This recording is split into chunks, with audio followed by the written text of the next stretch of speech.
calls me. So anyway, it took us a while. It was I think like 3 or 4 hour drive to get there, and then after I got there, I'm running around. I got a GPS, took my GPS with me, and so at least I knew where I was, and it was hard making a connection with her, but we did make the connection, and then we spent a little time, maybe a couple hours. And that's about it. And then I got a hotel room, and then it ended up she had church on Sunday, and that was all messed up. So I didn't see her until probably about 1:30 or 2 Sunday afternoon. But Sunday morning, that night.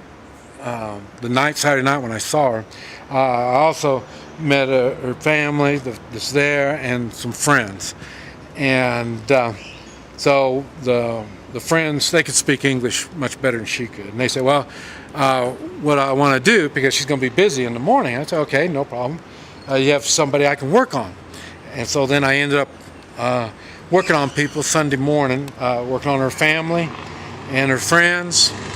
And then her friends, they're all Chinese, and it was kind of nice being around the Chinese culture. I was born, raised in the Chinese culture, so it was kind of nice being around it. And then got them taken care of, and then they said, well, the one does Chinese medicine, and she's got a client, a white gal client. And she asked if I'd work on her, and I go, yeah, no problem. So I ended up working on her also, and it was when they were watching me work. It was funny. When they were watching me work, they said, I told them it's Chinese medicine. My Hui Chi is Chinese medicine, and they said, I've never seen Chinese medicine like this. So what I'm doing is really, really unique. They've never seen it, never even heard of anything like this. And I told them, well, this is the United States. And the United States, we could do all kinds of stuff down here. It doesn't matter if, I know for you all, you might think it's impossible. In the United States, nothing is impossible. So we can do anything. So, really building them up. And then then they had the white girl come in. And so I did her, and then she says, and then I started telling her everything that I found and all this, and I'd find stuff. And I, what's this? And I'd find stuff, and just one thing after another. And then finally, when I got done, she says, what you're doing is just about impossible. And I said, well, what are you talking about? And she says, I've spent years, and I've spent thousands of dollars trying to find out and treat everything that you found within an hour. And it's really unique, so that just shot my whole thing down, building up the United States. Here the Chinese, they got this ancient Chinese secret, we can do stuff. The only thing is the Chinese don't even know it. So I got that taken care of, and then I saw the gal and worked her over, and we talked some. And it was funny. She says, when she first saw me, she says, you're big and powerful. It's funny. I've never had anybody call me big and powerful. And but of course, they're Chinese. They're small. So, but I'm 6 foot, 185 pounds. So I'm not big. American standards, I'm sure not. But anyway, hey. And so after that, now that I think about it, we never did get a chance to even go out to eat. After all that, then she says that, we'd make good friends, and well, right. I thought, hey, good, no problem. And it was funny because her friends, they say, well, if I wasn't married, I'd take you. So everybody knew what I was there for, so it was pretty funny. So, and but anyway, so that was Sunday. So Sunday night, I started heading back to Brownsville, and then I got to Brownsville, got the hotel room, and did my thing. And in the morning, did my shopping. I had to do some shopping before I just head back, and then dropped the car off. Rented my car. I have two credit cards. One's a debit card, one's a credit card, and the credit card expired, so they wouldn't. And my debit card didn't work. And I thought, oh man, I got big problems now. And a lot of times I have problems when I'm hopping from country to country. They have a hard time keeping up with me, I guess. I don't know. And then maybe probably checking it in with Washington to make sure I'm okay. So, but anyway, finally we did get the card to work, and then it did pay to. I know the bank manager, so it kind of pays to get a hold of them. So, but anyway, so I got the bus. So I was getting ready. I took the car back. I got a cab, and I told him I was going to walk across the border. And he says, "Well, it's kind of dangerous walking across. Why don't you just take the bus?" I said, "What, take the bus?" And he goes, "Yeah, go to." And so he took me to the Brownsville bus depot, and I took the bus from Brownsville to Mortis. Just a border. That's the only thing there is. It's not even. You can't even. What we did is we drive up to the border, and then they go through our luggage and they stamp our passport, and then they take us over to the bus depot, the same one that I came in Saturday morning. So then they dropped me off there. So I waited there,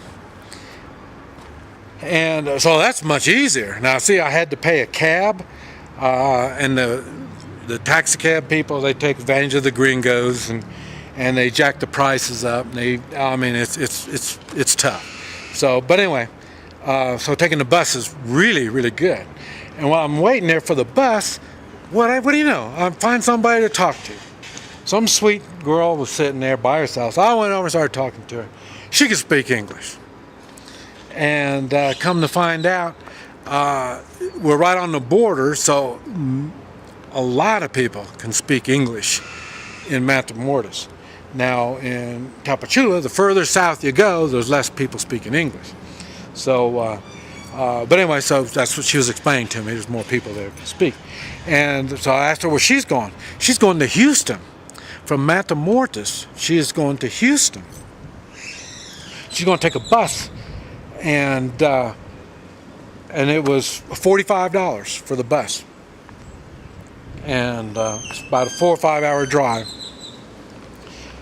So, well, that sounds pretty good too. So I thought, hey, that's something to think on. So then I caught my bus at about 9 o'clock, something like that, heading back south. And then I had new drivers. These aren't the same drivers that took me up there. And so we had a lot of, going down. We stopped. I think we stopped 2, maybe 3 times, 10-minute time, and then 1 30-minute to get the bus taken care of. So it worked good.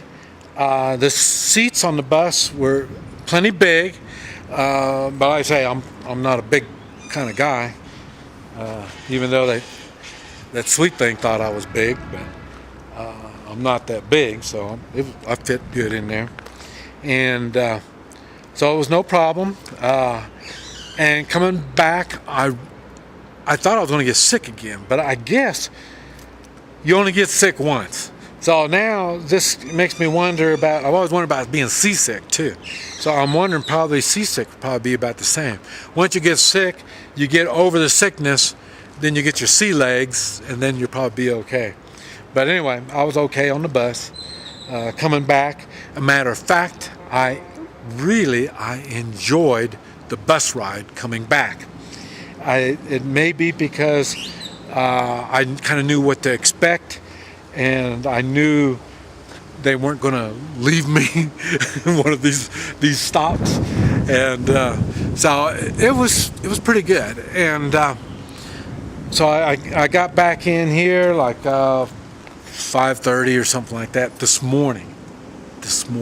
Right now it's 3 o'clock in the afternoon. But come in 5:30 this morning. So got my bags and I went around the corner, got my car, and 1 week, 50 pesos per day, and then headed out. Oh, I stopped at Sam's and did some shopping, and but I'd rather go shopping in the United States at Sam's. The Sam's down here doesn't have all the stuff that they do in the United States. But the thing is, I can't carry it all. And the more stuff, I had my big bag and my carry-on anyway. So, and my backpack, and when you see it, it's my medium-sized bag. You see, I am prepared for anything. And boy, when you're prepared for anything, man, you're taking a lot of stuff. So I'm going to have to simplify some stuff a little more. I think I already gave you a story about I'm a travel companion, and one person I was traveling with, all he carried was credit cards. And whenever we'd fly into wherever it is we're going to go, he'd go to these stores you see at the airport, and he'd buy all new clothes in the store. And then when we go to leave, he gives all of his clothes away.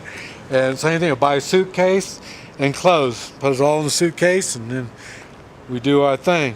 So he travels really light. And so if I was rich, I guess I'd probably do something like that. But anyway, so I'm going to have to do something about my keeping things a little more simplified. Okay, so I went to Sam's in Tapachula, got my stuff, and headed to the border. And wouldn't you know, it's the same border. And so I come up there, and you know, when I had made the video talking about all the trouble I had, one of the guys that's giving me all that trouble was there. But this time there was 8 of them. And then they started on me again, and then I told the guy that I knew, I didn't know the rest of them, but the one guy I did know. And I told him, I said, you already treated me like the gringo. You did it once. You're not going to do it again. So you get away. And then these rest of them, they don't know what I'm talking about. And then they're all, give us a tip. I said, no, you're not going to have no tip. And I was getting in the car, and so I got in the car, and then they got in the door, so I couldn't close the door. And then they started getting real insistent on getting a tip. And so then I thought, oh, okay, we're going to do this, huh? And so then took my glasses off, and when I was moving towards the door, everybody stepped back away from the door, and I stepped out. I closed the door. I told him, no gracias. And then he says, money, you got to give him a tip. I looked at him again, and I said, no. And I was nasty. I put my war look on, I guess. And then everybody was real quiet. Then everybody started laughing, and they said, they're just joking anyway. And then I opened the door, got in the car, and I drove off. So I didn't let them intimidate me. We're out in the middle of, now see, that's why the difference between me and a lot of people, I don't want my back up against the wall. I want to be right out there in the middle. I want to be able to get my hands on as many of them as I can. And that's the way we were, right out in the middle of the parking lot. And I guess they like it better when my back is against the wall.